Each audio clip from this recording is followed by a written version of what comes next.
Happy 4th of July.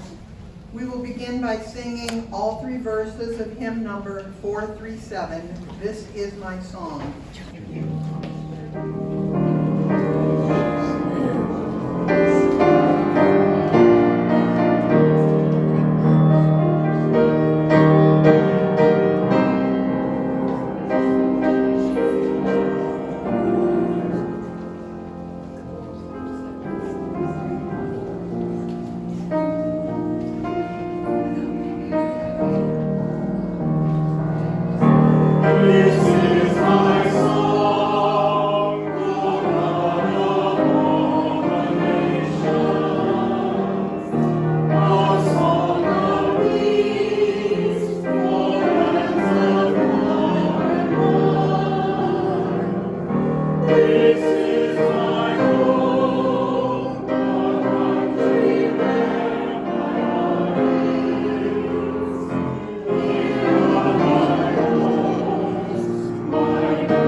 Independence Day from the 1979 Book of Common Prayer of the Protestant Episcopal Church in the USA.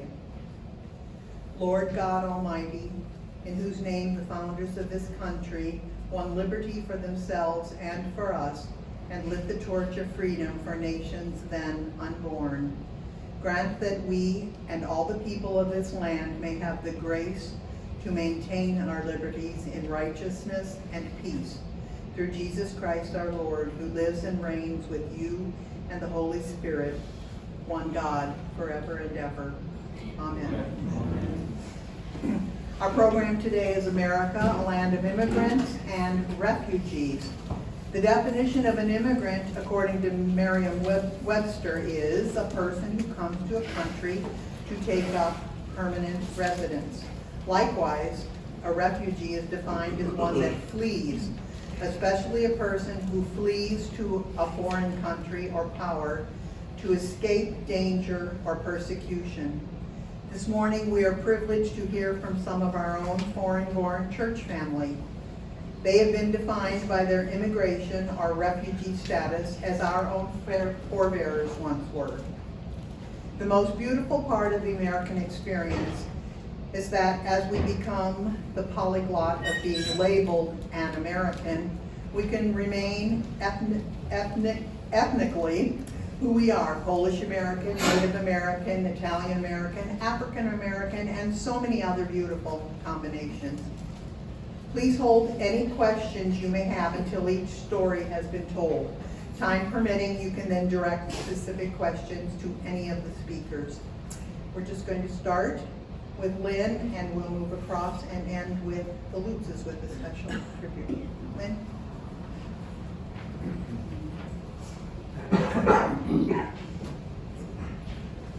Good morning. My name is Lynn Kwa.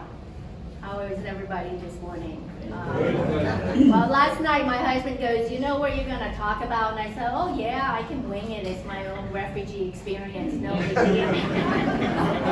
Well, that was my last night's thought. This morning, standing here, I'm like, oh my goodness.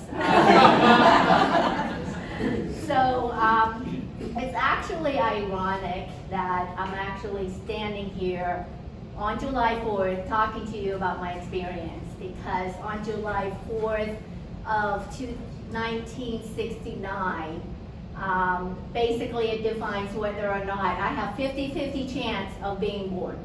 Sounds dramatic, doesn't it? But in any case, I'm hoping that there's a picture that we can upload at this point to show you where I grew up, at least up until 9 years of age.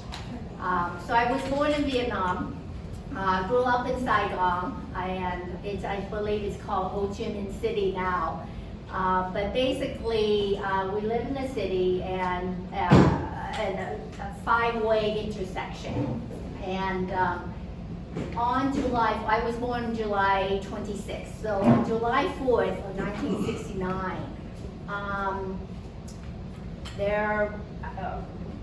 living in the city, you know, your house is right off of the street and so forth. So we tend to spend a lot of time in front of our home.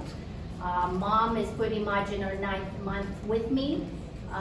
And, you know, we're sitting in front of the house and, you know, tanks constantly going through the city, passing our house.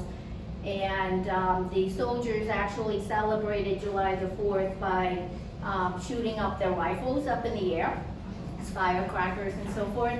But actually one landed and missing my mom's belly completely with me in it and hit her foot instead. So needless to say, the 50-50 chance of being born at that time was just miraculous. So being, you know, basically have witnessed a lot of miracles in my young life, and that was one of them. So fortunately, being in the city, there's a lot of convenience. So there's a bank across the street from where we live. There's a hospital across from where we live, and there's a Catholic church and so forth. So anyway, she was rushed to the hospital just across the street to get her, you know, taken care of. She's passed since then, but she does have a scar on her foot, and every time I'm bad, she shows me the pain that she suffered. So, in any case, I spent only 9 years of my life in Vietnam. And the 9 years of my life that I experienced are not very fond memories of Vietnam. Pretty much, you know, hearing sirens go off all the time, not having enough food to eat. We go to community centers and they give out rice that you're to basically make it last for however long until the next round of food that you can go to the center for. So I guess throughout our lives you have smell or a certain item that just trigger a memory. And with me, it's barley actually. So again, having lack of food and rice, you have to stretch it out. Well, there's a lot of barley available, so that's what we ate, and that's what I detest to this day. No barley for me, but witnessing a lot of stuff that a 9-year-old or younger than a 9-year-old should not have witnessed. Blindfolded gentlemen in the middle of our street in the middle of the night get shot, or you know, bomb exploded across the street at a gas station. You know, stuff like that. The kids should not be witnessing. Sorry, still trying to pull up a picture, but it's okay. So as far as my refugee experience, trying to make it quick, since there's only 5 minutes, and again, trying to wing it. So when I was 9, November of 1978, I think, my family decided to, David, She you needs a wanna- tall person. So my family decided to leave the country. At that time, there's really not opportunity for the family to survive. So to give their kids an opportunity elsewhere, they decided to escape the country. So my family consists of mom and dad at the time. I have 6 sisters. Myself is the 7th girl and 1 boy. Well, we have more than 1 boy, but that's here and there. In any case, we could not escape all at once. Suspicions and whatnot. So my dad and mom decided to split the family in half. So dad would be the first to leave along with 5 of his children, and I was one of them. And basically, all 6 of us were arranged to meet at a rendezvous place. So dad left, and then 2 others would have, a relative would come and pick up 2 other siblings, and then myself and another sibling would be picked up by somebody else. So we rendezvous and ended up being at a location for about, outside of the city, obviously, for about a couple weeks before arrangement could be made that we can leave. So we left in the middle of the night, and basically it's a small boat of 110 people. And you know, there's basically every single inch of the boat was filled with people. And you know, as a young girl trying to, Is that you? no, that's not me. I don't think that's me. Right country, wrong Wrong family.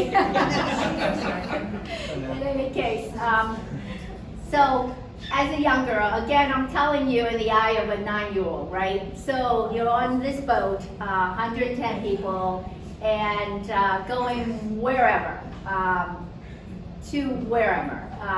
And as we go along the boat, okay, this is the intersection where I lived, and this is where we lived, right here. And this man, my dad thinks is him. We have he's an herbalist, and you know, he makes Chinese medicine. In any case, that's what I grew up with lots of mopeds, and you know, well, in this case, there's no tanks, but tanks would go through our city quite often. Do you want me to go to another picture? Sure, another I'm so picture. sorry it took so long. That's okay. Just delaying me trying to wrap up give you the idea of what we'll talk about. And this is me, and my siblings. So again, there's just half of us. In any case, back to the boat experience. So I'm on this boat, 110 of us, and going wherever. And we basically at sea for 4 nights, 5 days, something like that. And along the way, every day, there is basically, you know, throwing stuff away so that we can stay afloat, because we're so many of us, and the boat is just can't hold us. So there we throwing food, we go throwing drinks, we go throwing clothes, and periodically the boat would lean towards one side or the other, and then we would have to balance it. And the boat is so close to the surface that I myself literally reach down and touch the surface of it. So that's, you know, in any case. So we were going on our 5th day, pretty much we're on our last leg. We're pretty much at the point where we can't go any further. So we actually were blessed to encounter in the middle of the ocean, there's oil rigs. So we encountered one of them, and initially we were just given milk and crackers and whatnot just to sustain ourselves, and we went on our way. But then again, from there actually was a storm coming, and for sure we could not survive that. So we went back to the oil rig and were picked up by them. So while everybody was scrambling, trying to be brought up to the oil rig, somehow the boat manages to be, there's huge poles that the oil rig sits on, and the boat was basically underneath that in between. And somehow I managed myself, steering the boat while everybody's trying to push the boat out of under it. But in any case, the last person that was brought up to the oil rig, I'm looking down, massive, it was huge, and being a little girl, everything's so big, right, to you. But you're on top of the oil rig, and I'm looking down, and there's this tiny little boat of ours, and it sank. So needless to say, that's another miracle that I've encountered in my young life. To be able to, I guess God wants me to be here to share my experience with you. From there, we actually were shipped to a Malaysian island where we stayed on the refugee camp for about 4 months or so. So initially the camp itself, there's 400 people. By the time we left 4 months later, thousands upon thousands of refugees, Vietnamese refugees, were on the island. While we were on the island, we were interviewed by the United Nations. So these are the countries that allow refugees to come to their country legally. So there's the United States, there's Canada, Germany, Switzerland, Australia, places like that. And those countries interview you while you're there.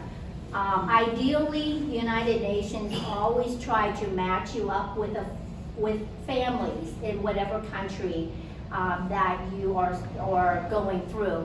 And in our case, my dad has a sister who happens to be in Bethel Park at the time. She and a husband and child. And so through Catholic Charities, which is one of the refugee resettlements here in Pittsburgh, and through the connections of the United Nations, we were able to come to the States as a family reunification through Catholic Charities.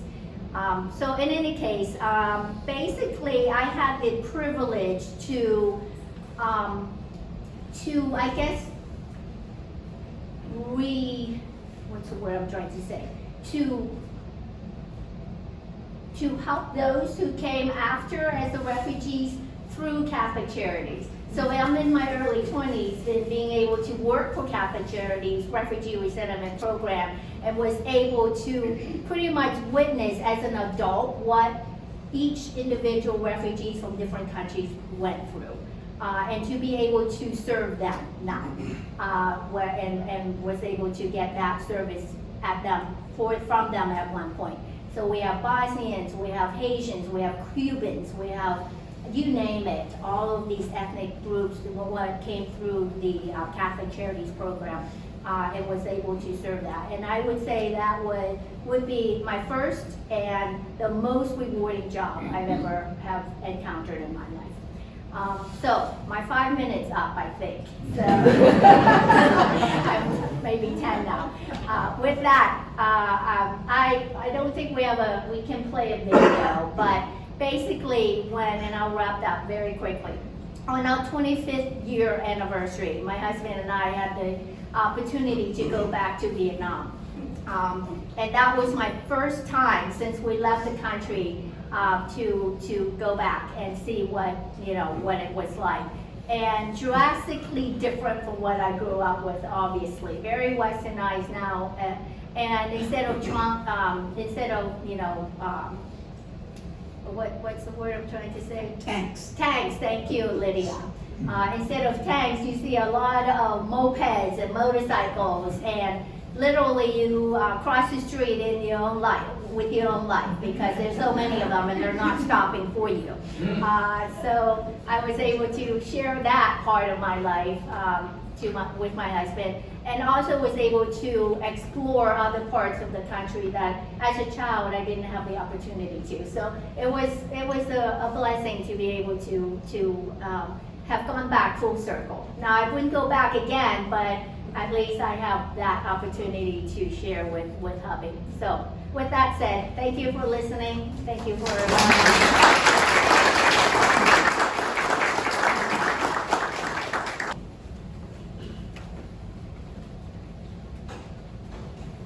Happy 4th.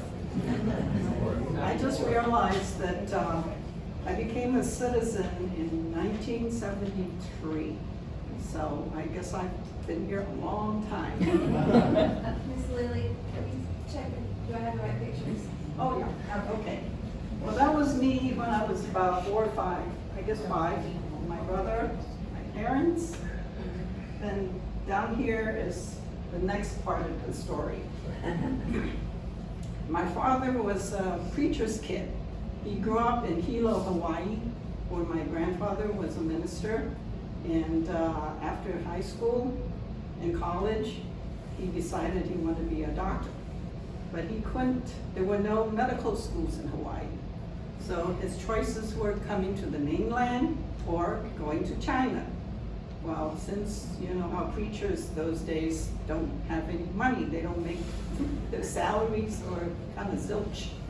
So he went to China and went to St. John's College in Shanghai and got his degree. Then he started working along the China-Burma Road, and that's where he met my mother, who was a nurse. They were married, and I was born during the Second World War. And my brother was born a couple years later in Yunnan province. We lived there for me for 9 years, and my father worked in the hospital there. Then the communists took over, and my dad said, time to leave. So picked everybody up, and we sort of fled to Burma, which is right next door. And to get there, we traveled on top of cargo trucks. My mom and my brother and I would be on top of the truck with the cargo. My dad would be sitting in front with the driver. These trucks ran on steam engines, and they burned charcoal to start these trucks. And definitely the speed was very low. I don't know how long it took since I was only 9. I didn't remember it. But I remember that my brother and I had a jolly good time. But I'm sure my parents did not. And we ended up in Rangoon, Burma, where my dad started working at the Seventh-day Adventist Hospital. My mom enrolled me in the Chinese Methodist school. So for the first 2 years we were there, I studied Chinese. But my dad was working at the Seventh-day Adventist Hospital, which happened to be right next to the Methodist English Church. And then next to that was the Methodist English School. So he decided that I better learn English. So he enrolled my brother and I in the Methodist English School. And we went to church, to the Methodist church next door. And that's the picture of the church. And our ministers were missionaries, Methodist missionaries from this country. I had teachers that were British. I had teachers that were short-term Methodist missionaries. In fact, my music teacher was a short-term missionary from here, and so was my science teacher. After high school, I guess you can show the next picture. Oh, that's a picture, just some sceneries of Burma. That's the school, and these are my classmates. And that's a typical Burmese outfit. And you can see these ladies wearing the Burmese outfit. And this is what we carry. This is the bags. These were woven and made in Burma. Now, I was definitely privileged to to be in a class with classmates that were of multiple cultures and ethnicity and also race. One of my best friends actually is a Anglo-Burman named Phyllis. We had jolly good times. And I was totally privileged, and I'm very grateful to have had that childhood, because it really taught me that, you know, people are people, and we're all friends. And there's definitely shouldn't be any distinction between how we look and the backgrounds we came from and the religions that we held. Most of the people in Burma are Buddhists, and you'll see some more. The next screen, you'll see a picture of the pagodas. See, that's the pagoda in, no, that's I think further up, and that's in Mandalay. You heard the story about on the road to Mandalay, and that's a Mandalay. Those are all pagodas. A lot of Buddhists in Burma. So I have learned to be, I guess, tolerant of all religions. And to me, that served a great purpose. Now, when I finished high school, my minister and his wife helped me get a scholarship to come to the United States to go to college. They were alumni of Ohio Wesleyan University. So that's where I landed. And I'm totally, absolutely grateful to them for helping me get my education. And there again, at Ohio Wesleyan, I was sheltered and well taken care of. And I have learned so much about American culture that I didn't know before I came. I have to tell you a story about my traveling to Asheville, North Carolina, because one of the short-term ministries lived down there when I was in college. So I traveled by Greyhound down to Asheville. And when I got off the bus, there's Ken nodding his head. When I got off the bus, I thought I should go to the restroom, or the WC as we call it, since I had British education. And then I noticed it says for whites and for colored. And I says, oops, which one do I go to? And then there are waiting rooms that says for whites and for colored. So I decided I can hold it. So I went outside and stood on the sidewalk and waited for my friend to pick me up. That was my first encounter with this country's problem with race. And from there, I had a wonderful education. Then after that, I went to medical school, and the rest is history. But I'm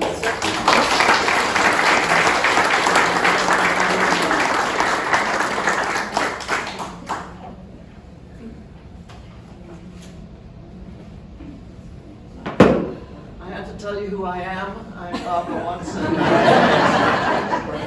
Mrs. Watson, is that the first photo that you want me to share? Oh, yes, well, yeah, that's fine. Okay. That's the first paragraph. David and I met when he came to my hometown to attend college in the fall of 1949. I was only 16. But for me, it was love at first sight. It did take David a little longer. I don't have time to tell the story, a lot of you know it. But my persistence won out, and we were married in June of 1953. In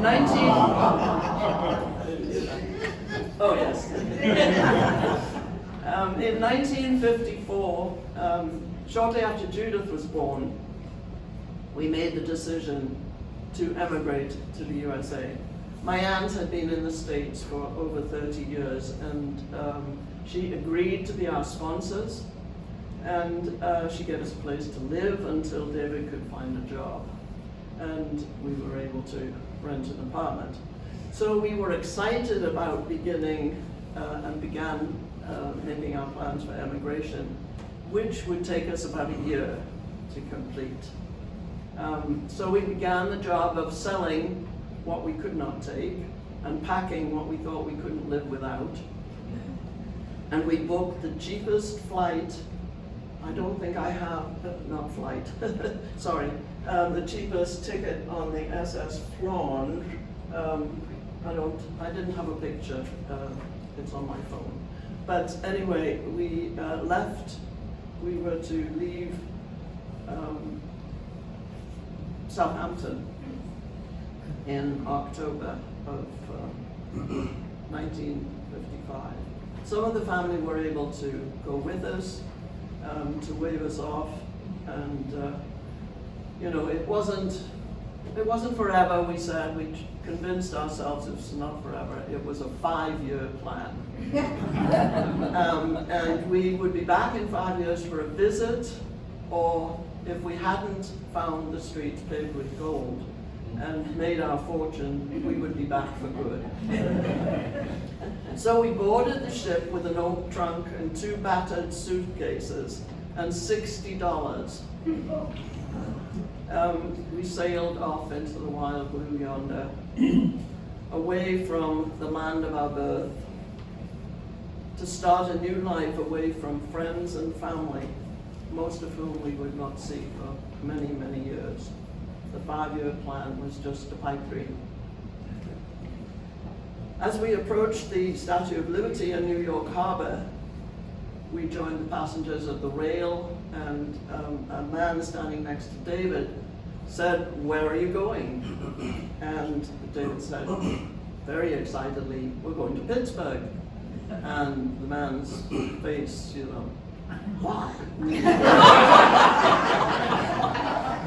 "It's a dirty, smoky city. What could you do there?"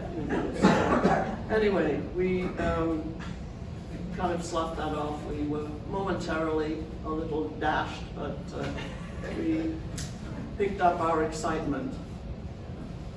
My aunt met us in New York, and we took a train from there to Penn Station in Pittsburgh. And as the taxi took us through the city and over to the north side, which would be our new home, the voice of the man at the rail echoed in my head as I looked around in the growing darkness and saw the dreary, dismal houses on either side of the street on the north side.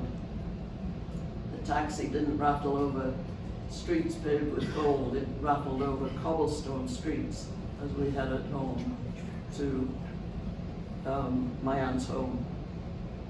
We were exhausted and apprehensive, and the adventure that had begun 6 days ago had become a reality.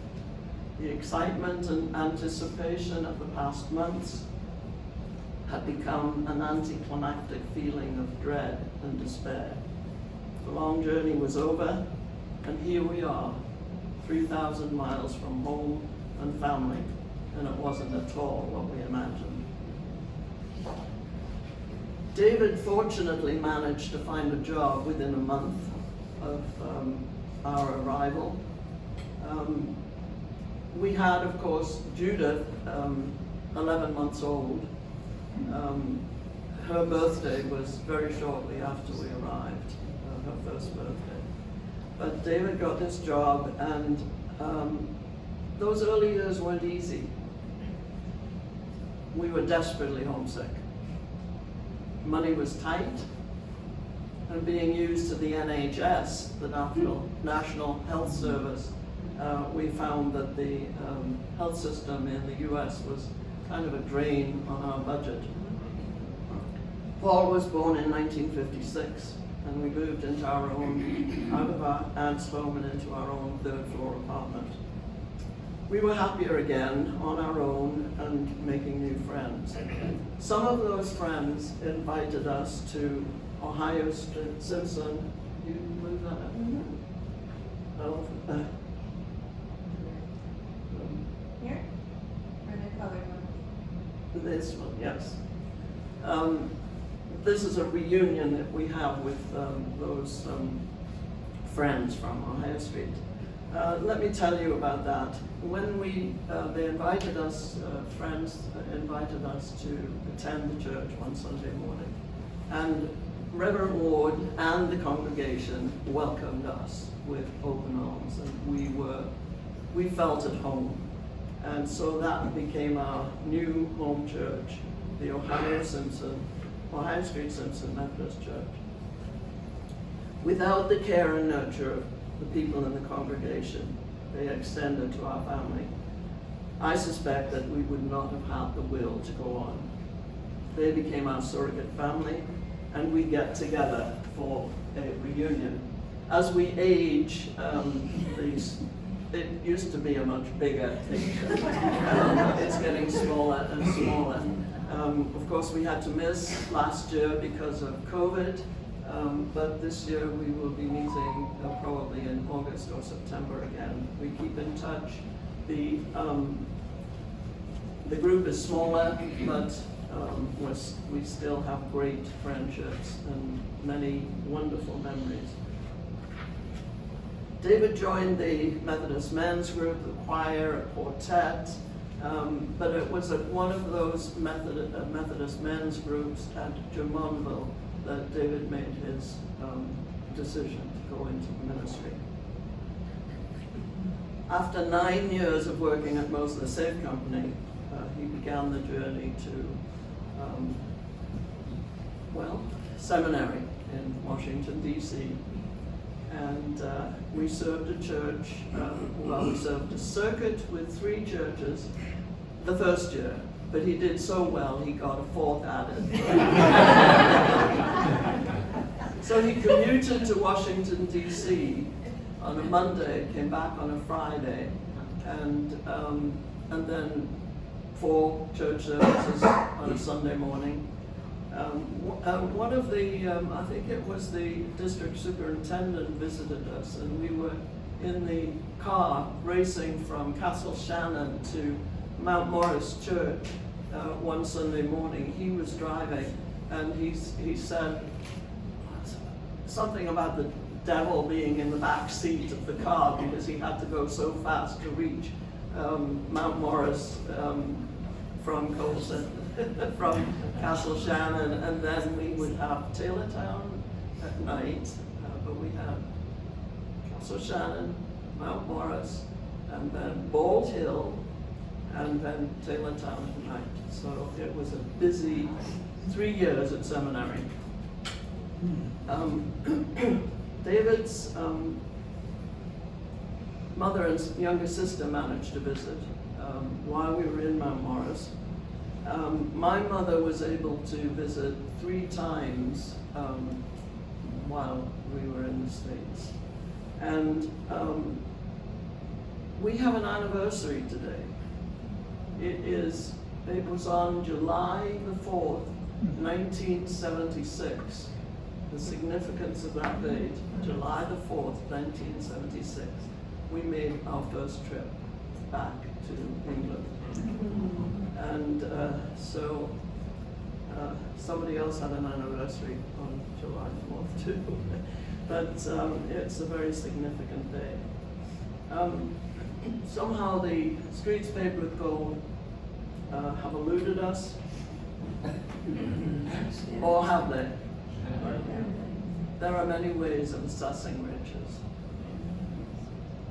There's the richness of the closeness of a wonderful family. Friends, myriad of kind and loving friends who have been with us through our journey in this country. We've been blessed and are indeed rich in many ways, leading us to believe that the streets really are paved with gold in the United States. Thank you.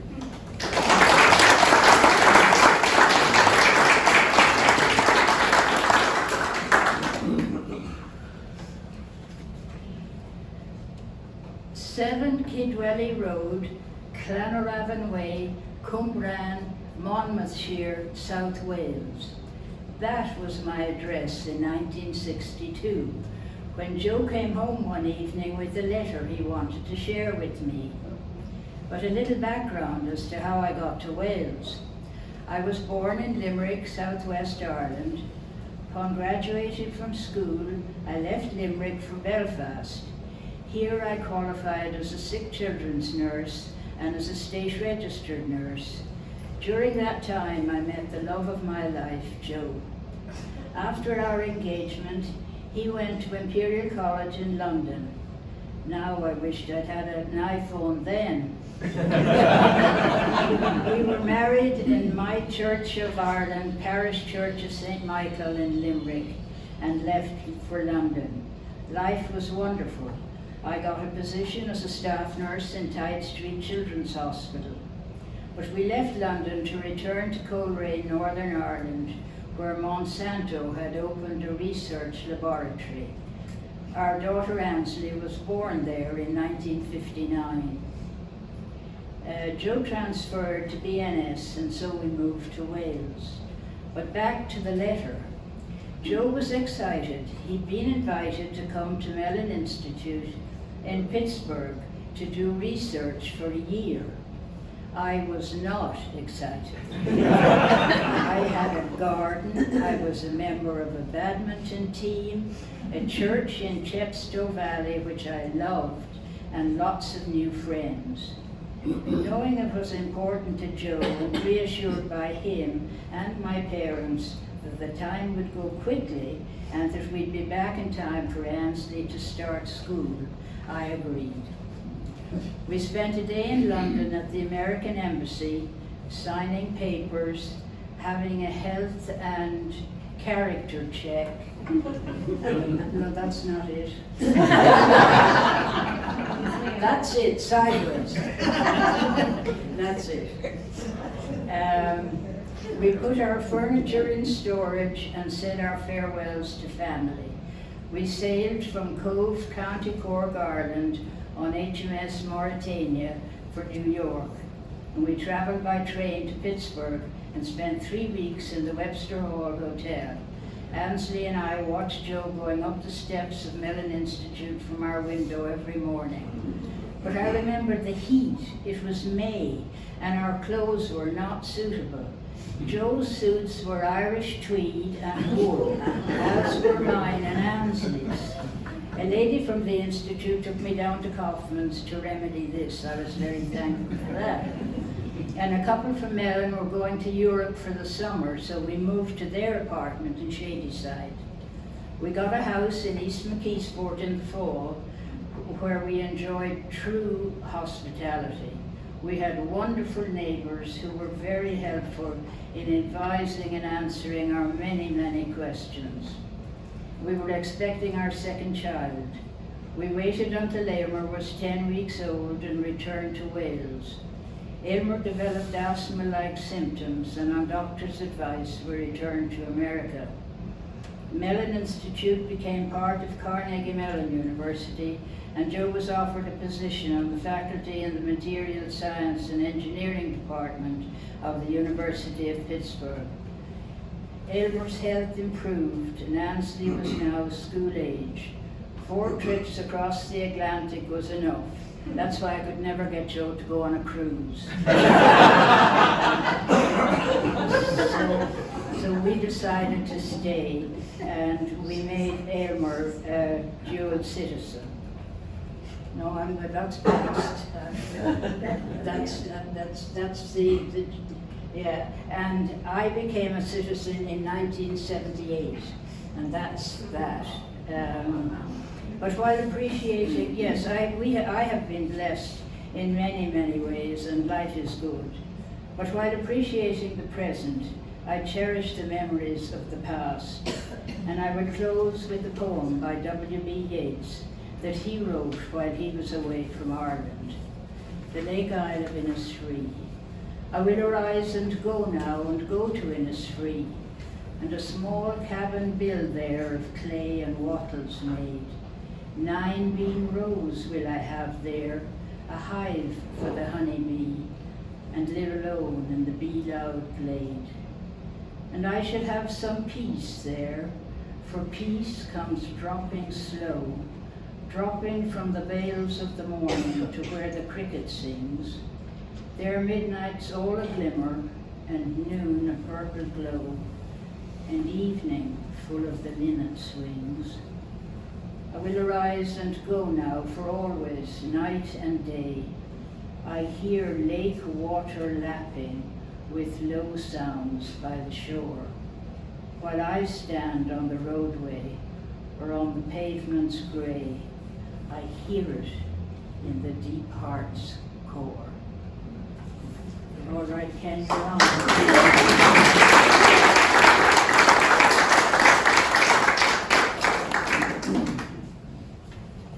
Hi everyone, I'm from Indonesia. My trip to the US was so much easier. I just took an airplane and a 30-hour flight, so it wasn't too bad. So I probably would share more of my struggle after I got to the United States. So I studied in Texas, and as a foreign language user, reading anything it took longer. No Google Translator, so this was in 1995, so I had a physical book, look up the word, put it in a sentence, and try to understand the material. But reading something that's like a paragraph took like 15 minutes. But there were other things that were really hard. You miss the food from back home. It's hard to find in Texas. And there are other things as well. I didn't have any support. And that was me right before we left. Which one? I don't know. Take a guess. Second from right. Second from right, yes. Well, thank goodness my wife knows me. But anyways, as I was saying, like there were a couple of hard things when I was a student. We didn't have any support, as in my family was 30 hours away and the time zone was directly opposite. So what time is it right now? 10 something. It would be 10 p.m. over there. So you can't just ask questions over the phone. I didn't have any family, and so I relied on my friends who pretty much knew the same things I knew, which was not a lot. So we learned things the hard way, a lot of things the hard way. The other thing that was hard, and possibly the hardest, was a sense of belonging, right? People who understands what you're going through, who can laugh at your jokes, who you understand their jokes, and so that was in a way a trap for me as well, because I had every intention of integrating with the locals when I moved to Texas, and quickly just went into my comfort zone and stayed with the Indonesian students, about 200 in Austin.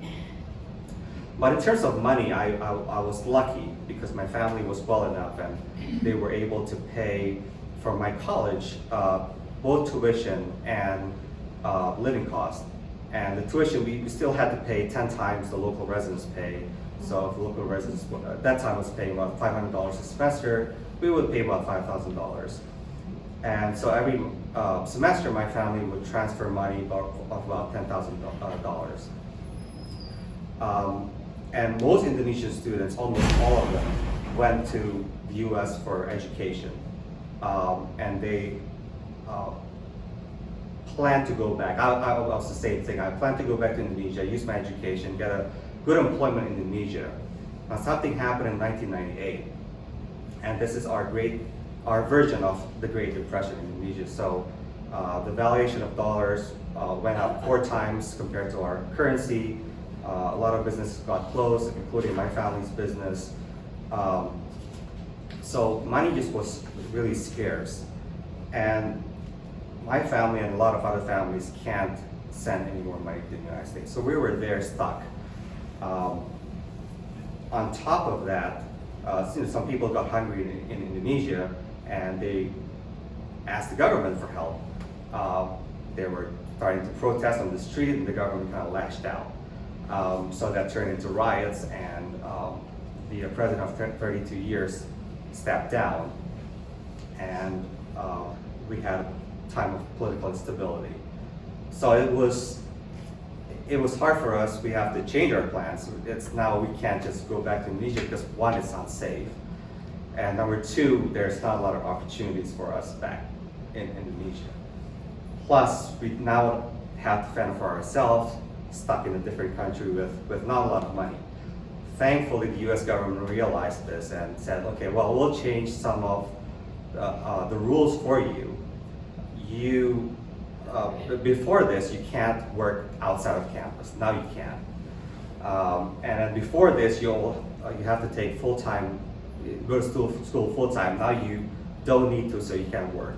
So I ended up taking a waiter job, so waited tables for 10 hours a week. And then I also, on top of that, I worked as a software engineer for a local company for 20 hours a week, and went to school part-time. That kept me afloat, and actually that ended up working out well for me because of that I was able to get a job in Connecticut as a software engineer. Now, if you're a foreigner, you have hurdles even in trying to get a job and then trying to keep the job. And the rules change, but I'll tell you what my hurdles were. So one is, to get a job, you need to find a company that will sponsor a work visa for you. This is one hurdle. There's a bigger hurdle after that, but I'll just talk a little bit about the work visa.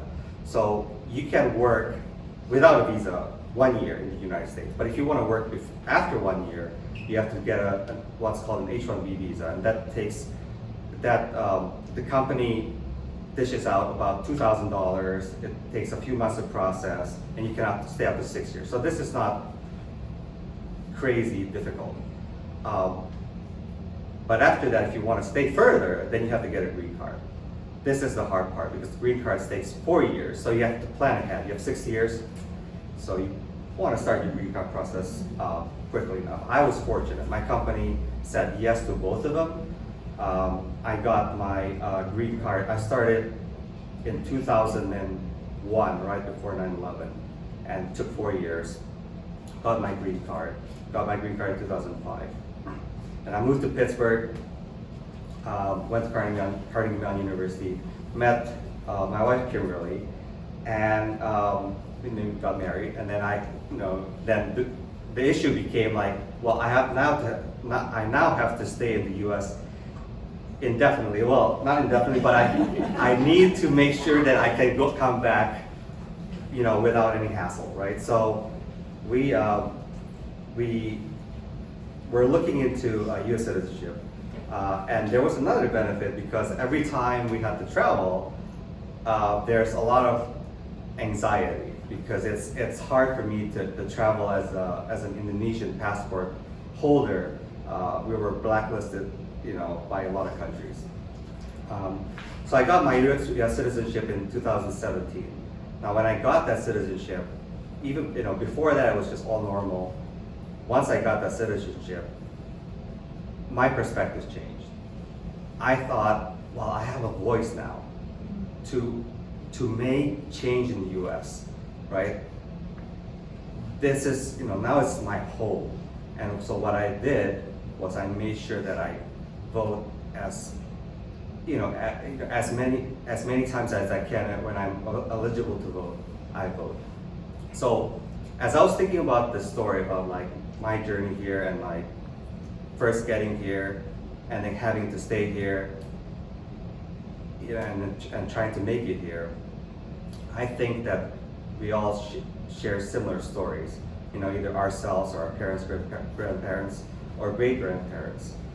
And so I appreciate that you've allowed me to share my story. And again, I'll just voice what Kathy was saying. It's the land of immigrants, and we just make it our home, and we make the home as best as we can be. Thank you.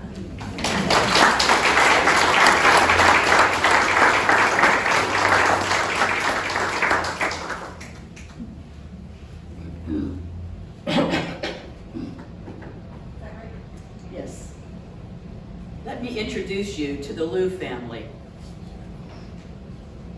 This is Mama Get, Daddy Foy, Wa, Tui, Ton, Long, and T. In late 1979, Get and Foy put their children into grandmother's boat along with 15 other people and left Vietnam forever. The children ranged in age, as you can see, from an infant to young teenagers. They, along with about 15 other people, were on this boat for 10 days, bouncing around in the sea, robbed by Thai fishermen. They were headed toward Thailand, robbed by Thai fishermen turned pirates who, ripped the jewelry from the necks and the ears of the women and perpetrated other unconscionable crimes to these people. They were on this boat for about 10 days. They got to where they could actually see Thailand, but this time the motor is not working on the boat, so they're just bouncing in the waves. And they had to wait until the waves got them close enough to the shore where they could leave the boat and wade onto the sand. People met them, they gathered them all in a group, kept them there for a couple of hours, then finally somebody came and led them on a muddy path to an empty building where they were confined for, let me go back to my notes, this is not my story, this is their story. They were questioned by authorities in this building, and then they were taken to a refugee camp where they spent another 8 months. As Twee describes it, the space that they had was probably maybe the size of a closet. Daddy made a hammock for the boys to sleep. The rest of them slept on the hardwood floor. They were given a daily allotment of rice and occasionally some fish. The rice was uncooked, so they had to cook the food. So we cannot imagine. The girls started out attending English classes, but the pressure of just making this possible, they started selling snacks and cigarettes that their brother Ton would go into the town and beg, and then the girls would resell these in the refugee camp. Finally, after all their paperwork was in place, and a U.S. sponsor was found, they made their long journey to the United States, arriving June 6, 1980. Not in Mount Lebanon as expected, but first for 2 weeks in Middletown, Ohio. A church there found a place for them to live, and the woman who was hosting them took the children to a McDonald's, and they had their first experience with an American hamburger. Eventually, their aunt, who came to the U.S. earlier, made connections with our church, where another family had been expected but never arrived. MLUMC had furnished the second floor of the house that was down there at the bottom of what used to be the old parking lot. Piermont, we had three houses. Reverend Fenstermaker lived in one. The Watsons lived for I don't know how many years in the middle one. Not long, right? We're going to tear it down. Right. Well, that's true. Yes. We made the Watsons move because we were going to tear the houses down, and then the Lius moved into the second floor of that third house. A whole cadre of people assisted in this assimilation, and I would like you to raise your hand if you were part of that in any way. There are still quite a few, right? It's at least a third of the people present, plus many other people who are really not with us any longer. It was a whole team effort, I can tell you. The little boys, the parents were doing ESL classes, English as Second Language. They were on public transportation into town every day, 5 days a week. So the rest of us provided daycare for the two little boys. I was part of that team on occasion. I was kind of a substitute for that. And what I remember is that Lam was picking up English very quickly. And when I wanted to say anything to T, Long would translate for me. It was really sweet. And their hammock was still there. They were still sleeping in the hammock. Ton and Sang went to Dormont Elementary, and Wah and Twee were at Jane F. Middle School at that time. Daddy Foy was a mechanic and a fisherman in Vietnam. And he very quickly found a job at St. Clair Hospital, where he worked until he retired a few years ago. Mommy Get was and is a wonderful seamstress. In 1985, the family moved into a house on Dormont Avenue that the church had purchased for them. And in a few years, they were able to purchase that home themselves. Foy has done beautiful renovations and improvements to the property. We took this family into our hearts and our lives, and what a blessing and how quickly they assimilated and into the life in America, fulfilling their parents' desire to provide their children with a safe haven and the opportunity to live the American dream. To update the family, Get and Foy still live in their home in Dormont, on Dormont Avenue. There are 12 grandchildren. Daughter Twee and her husband Gang Wu own Silk Road Restaurant in Cassidy Village, where many of us enjoy gourmet Chinese food on a regular basis. Been there twice this week already. Now, if you haven't been there, you must go, and you tell them that Jim and Nancy sent you. They're open 7 days a week, with the exception of the 4th of July and Thanksgiving Day. So you can't go today, but I highly recommend it as a place to go to lunch after church. Wah and Ton live in Dallas with their families. And Wah happens to be here with us today with her husband, Fu.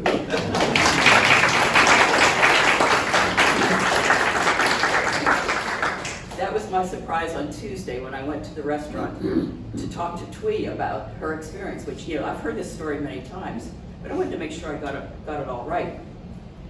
And we were talking, and she said, "Nancy, look who's here." And there she was. I was just so absolutely delighted.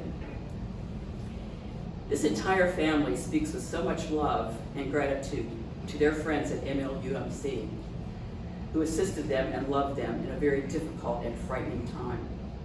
We are family. Thank you.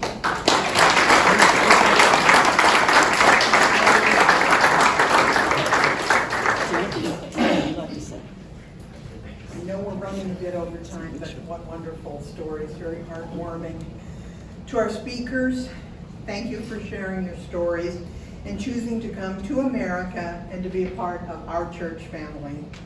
To my fellow Americans, the hope of America still beckons to many around the world. We must, therefore, continuously work toward the pursuit of the ideal of the United States of America as set forth by our founding visionaries to become a reality for all of us.